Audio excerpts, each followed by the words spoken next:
मेरा हो मन स्वदेशी, मेरा हो तन स्वदेशी, मर जाऊं तो भी मेरा होवे कफन स्वदेशी।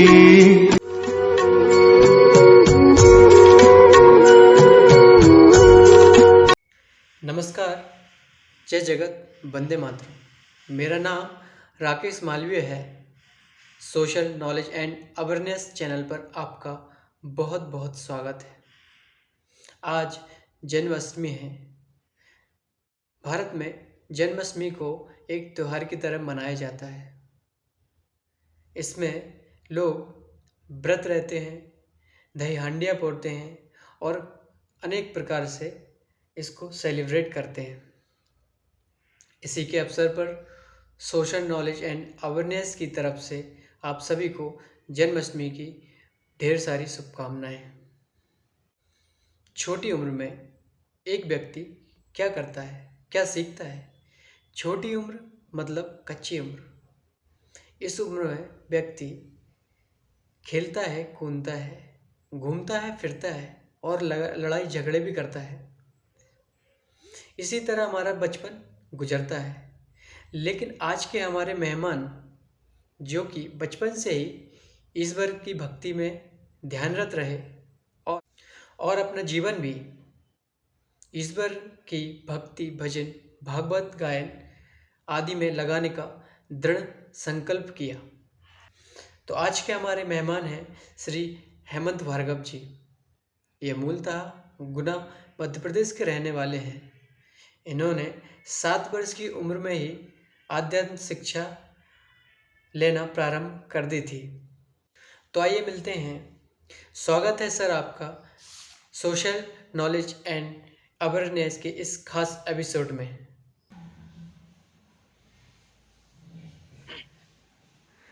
आपका बहुत बहुत स्वागत है।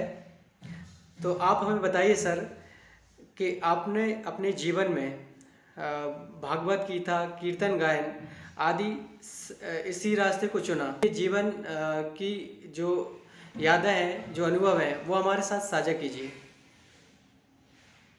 जय श्री राधे, जय माता दी, जय श्री कृष्ण।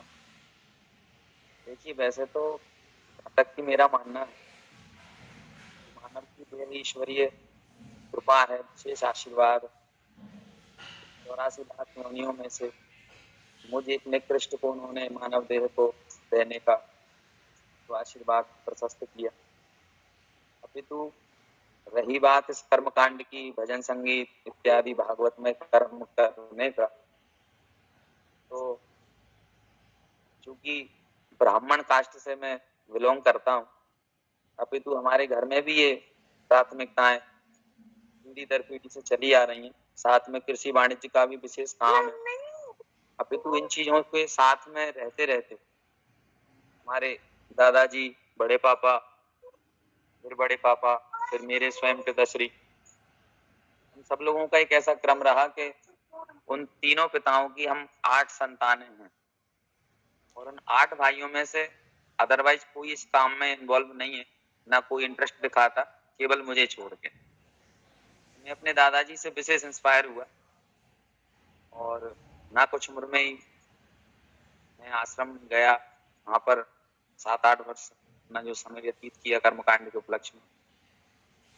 तो इस चीज में मन, बुद्धि, चित्त प्रत्येक चीज मेरी प्रसन्नता की ओर गई, शांति की प्राप्ति हुई और बस यूं ही बस आत्मा में एक दृढ़ निश्चय हो गया कि जीवन में यदि कुछ सार्थक है तो वो यही है और इसके अपेक्षा दूसरा कोई काम है ही नहीं। और इस काम ने मुझे समाज में, लोगों में प्रतिष्ठा, मान, पद, प्रत्येक वस्तु को सरल और सहज कर दिया। मानता हूं कि एक ब्राह्मण कुल में जन्म लेने के बाद प्रत्येक ब्राह्मण को इस कर्म को करना विशेष कर है। और रही बात अपने स्वयं के अनुभव की, तो बाल अवस्था तो वैसे ही परमात्मा की विशेष कृपा रहती है। उस बाल अवस्था में जहां तक कि कुमार्ग पर जाने से अच्छा ये है कि श्रेष्ठ गुरुजनों की कृपा से आज हमें सुमार्ग मिला और आप जैसे महानुभावों से आज बातचीत करने का अवसर हमें प्रदान हो। ये विशेष कन्हैया की मैं प्रार्थना करूंगा ऐसे सफर बनी रहे। अच्छा, मेरा एक सवाल ये है कि जब आप 7 वर्ष की उम्र में आध्यात्मिक शिक्षा की तरफ चले गए, तब आपके जो घर वाले थे, उन्होंने कभी नहीं बोला कि नहीं आपको ये नहीं करना है, आपको डॉक्टर या इंजीनियर ही बनना है या फिर टीचर बनना है, ऐसा कोई दबाव घर से? ऐसा तो कोई दबाव नहीं रहा। अपितु जहाँ तक मेरा मानना है कि हमारे घर में सबको फ्रीडम लाइफ का विशेष वो है कि भैया आप खुले विचार, जो आपको जो करना है उस पे आप कॉन्सेंट्रेट करिए और बढ़ते रहिए। कभी घर से कोई प्रेशर नहीं रहा कि आपको कुछ नहीं ऐसा ही करना है या यही बनना है या एजुकेशन को चेंज करो या ये तरीके को। बस ऐसा कोई दबाव नहीं था घर से। Okay, okay. हालांकि इस काम में सबकी स्वेच्छा थी कि घर में से चलो कोई तो है जो एक व्यक्ति अपने इस पुश्तैनी कर्म को आगे ले जा रहा है, तो उनको प्रसन्नता थी और आज भी है। चलिए। और सब तक भगवान की कृपा से बढ़िया कर्म भी मिलता है, अच्छा मान पान भी मिलता है। ठीक है। ऐसा तो ऐसा नहीं था घर वालों के प्रति। जी, जी। तो आगे मेरा सवाल है कि अपना जो विशेष एपिसोड आज का है, वो जन्माष्टमी के अवसर को लेकर हम बातचीत आज करने वाले हैं। तो जी जैसा कि भारतवर्ष में पूरा जन्माष्टमी का त्यौहार के जैसा ही जन्माष्टमी मनाई जाती है। भारत के अलावा कई विदेशों में भी जन्माष्टमी का त्यौहार मनाया जाता है। तो हमारे दर्शकों को आप जन्माष्टमी के बारे में कुछ बताइए, इसका इतिहास कैसा रहा है और इसका क्या महत्व है? देखिए, वैसे तो हमारा भारतवर्ष जो है ये राम कृष्ण की भूमि, यहाँ पर राम आए, उनका भी जन्मोत्सव विशेष रूप से मनाया गया। परमात्मा श्री कृष्ण भी आए, जिन्होंने गीता जैसे सुंदर उपदेश का इस भारत को उपहार दिया, अर्जुन को माध्यम बनाया। अपितु जहाँ तक शास्त्रों का, उपनिषदों का, विशेष विशेष पुराण, गंतव्य काव्यों का और बड़े बड़े महर्षि मुनि, प्रत्येक वस्तुओं का और इन लोगों का यही एक मत है कि सदैव जब जब होए धर्म की हानि, बाढ़ असुर अधम अभिमानी। जब जब इस धरती पर धर्म का क्षय हुआ है, अधर्म का उत्थान बढ़ा है, तब तब परमात्मा अवतरण लेके आए। और मान्यता ये भी आती है कि हरवंश पुराण के मतानुसार एक बार धर्मराज ने लौमस ऋषि से पूछा था कि हे प्रभु, आज जो संतान सप्तमी का महान व्रत है उसका कैसा क्या विश्लेषण है, इस व्रत को करने पर नियति किस प्रकार हमको प्रतिकार और प्रतिफल स्वरूप आदमी के कर्म का फल देती है। तो लौमस ऋषि ने बहुत सुंदर शब्दों में कहा कि संतान सप्तमी का जो व्रत रेगुलर तरीके से कोई करे, हर महीने की सप्तमी को, शुक्ल पक्ष की सप्तमी, तो उस समय पर इस कर्म को जो करे, तो इस व्रत को माता देवकी ने किया और उस संतान सप्तमी के व्रत के प्रतिफल स्वरूप द्वापर के अंत में कंस के महान उपद्रव, अपकर्म, भ्रष्टाचार, पापाचार, कुकर्मों को परिणाम फल स्वरूप देने के लिए परमात्मा श्री कृष्ण देवकी के अष्टम गर्भ के रूप में अवतरण हुए। और उस समय भादव शुक्ल पक्ष अष्टमी तिथि, दिन बुधवार, रात्रि मध्यस्थ रोहिणी नक्षत्र पर्यंत भगवान श्री कृष्ण का कंस के कारागृह में अवतार हुआ। और उसी उपलक्ष्य में, उसी मान्यता के अनुसार प्रतिवर्ष भादों के महीने में शुक्ल पक्ष में तिथि अष्टमी को रोहिणी नक्षत्र के आधार पर ये पर्व उल्लास के साथ मनाया जाता है।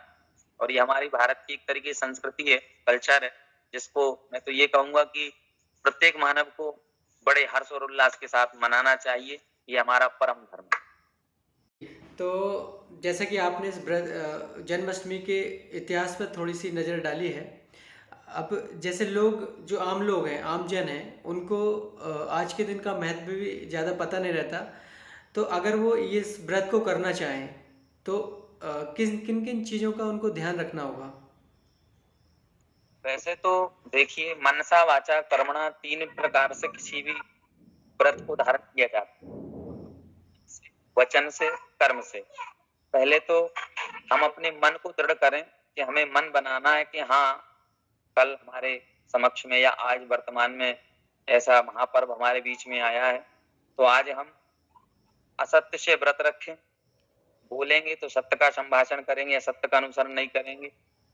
इसी प्रकार का दृष्टिगोचर पाप भी हमारे जहनो जिहान में ना आए, नेत्र दोष जिसे कहा जाए, या श्रवण कानों से भी हम इस प्रकार की कोई बातों को, अश्लीलतामय चीजों को ना सुने, ना समझें, बुद्धि में प्रवेश ना करने दें। सुने तो हरि कीर्तन, देखें तो हरि लीला, परमात्मा का चरित्र, और मुख से भाषण करें, संभाषण करें तो भी परमात्मा के विशेष उपग्रंथ।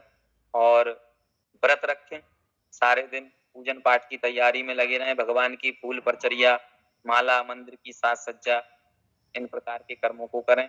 और प्रातःकालीन शीघ्रता से उठ करके ब्रह्म मुहूर्त में स्नान इत्यादि करके, सूर्य अर्घ दान करके, उसके उपरांत में अपने मनसा वाचा कर्मणा तीनों प्रकार से आदमी को अंदर बाहर मुख से शुद्ध और परिपक्व होकर के इस व्रत का अनुसरण करना चाहिए। और ये प्रत्येक जन के लिए है, स्त्री, पुरुष, नपुंसक, जीव चराचर के लिए ये व्रत कल्याणकारी है, लाभदायी है, और विशेषकर जी कोई भी इस व्यक्ति को कर सकता है। जी ठीक है। जैसा कि आपने बताया कि जन्माष्टमी का व्रत कैसे करना चाहिए, किन किन चीज़ों का ध्यान रखना चाहिए।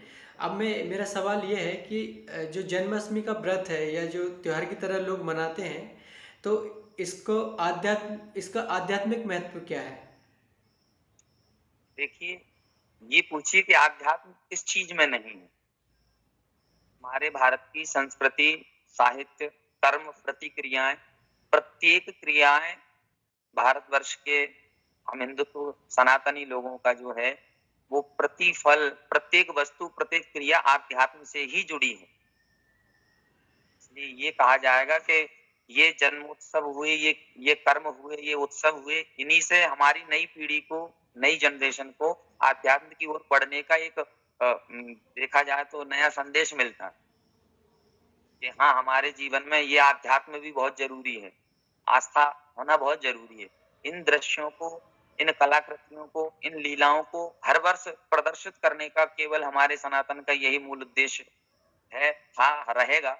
भक्तजनों, इन लीला प्रदर्शनों से केवल इतना है कि वो जो नई जनरेशन विपरीत दिशा की ओर बढ़ रही है, वो आध्यात्म की ओर आकर के अपने आप को आकर्षित करे और इन चीजों को देखकर अट्रैक्टिव होकर के पुनः अपने स्थान पर लौट करके आए कि हाँ, हमारे जीवन में ये आध्यात्म बहुत जरूरी है। पढ़ाई के साथ साथ, हर चीज के साथ साथ धर्म, आध्यात्म, स्वाध्याय, भक्ति, सत्संग, पूजन, कर्म और एक अच्छे मानव के लिए सच्चा शिक्षण ऐसी ही जगह से प्राप्त होगा, जहाँ तक मेरा मानना है। जी जैसा कि मुझे ज्ञात है कि आपकी जो उम्र है 29, आप 29 वर्ष के हो गए हैं। आज आप समाज के युवाओं को क्या संदेश देना चाहेंगे?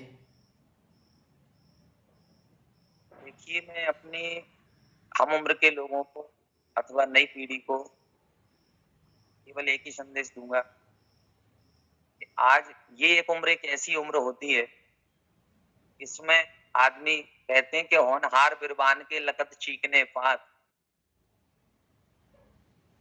जब वृक्ष का बनने का समय रहता है, फलने फूलने का समय रहता है, उस समय पर यदि इन सांसारिक विषय और वासनाओं में यदि हम लोग फंस जाते हैं, किसी कारणवश कुमार्ग पर यदि हम पंथ पर चले जाएं, गलत रास्ते पर जाएं, तो ये समय एक बहुत विशेष कर अपने आप को बांध कर रखने का होता है। ये इस समय हमारे पास देखिए जवानी का भरपूर जोश होता है, गर्म खून होता है, और यहाँ तक हमारा कभी कभी दिल, आत्मा, बुद्धि इस बात को कहती है, एक्सेप्ट नहीं करती पुराने लोगों को, पुरानी जनरेशन को हम एक्सेप्ट नहीं करते, और मन में सोच ये आता है कि ये लोग तो कुछ नहीं जानते, बूढ़े हो गए। जबकि वो भले पढ़े नहीं है, लिखे नहीं, लेकिन उनके पास अपनी उम्र का, एक तकाजा उम्र का अनुभव जो होता है वो सबसे ज्यादा पारदर्शी है। वो किन्हीं किताबों में प्राप्त नहीं होता, वो किसी कोई पढ़ा होता, बस उसको तो केवल महसूस किया जा सकता है। इधर हमारे शास्त्र भी, गोस्वामी तुलसीदास जी भी कह रहे हैं कि माता पिता और गुरु की वाणी बिना विचार करे सुख जानी। पर माता पिता गुरु की द्वारा हमको जो सजेस्ट किया गया है, जो बताया गया है अथवा जो बताया जा रहा है, वही हमारे लिए बिल्कुल विशेष कर रहेगा, और उसी में हमारा अच्छाई छुपी हुई हमारा हित है, हमारा भला है, तो मैं कहूँगा कि यह देखिए कि जिस मार्ग पर आप चल पड़े, या तो आप अपने आप को बना ले जाओगे या स्वयं का सर्वनाश कर। तो इस उम्र में वो ठंडे दिमाग से और विचारशील, संवेदनशील होकर के प्रत्येक क्रिया को अंजाम देना चाहिए। बहुत बहुत धन्यवाद सर आपका। आपने अपना कीमती समय यहाँ दिया। आपने अपने अनुभव हमारे साथ साझा किए और जन्माष्टमी के इतिहास और महत्व भी हमारे समक्ष रखा। आपने जन्माष्टमी के आध्यात्मिक महत्व को भी भलीभांति समझाया है। इसके लिए आपको बहुत बहुत आभार। इसी के साथ मैं इस कार्यक्रम की समापन के लिए आपसे अनुमति लेना चाहूँगा। नमस्कार। जय श्री कृष्ण।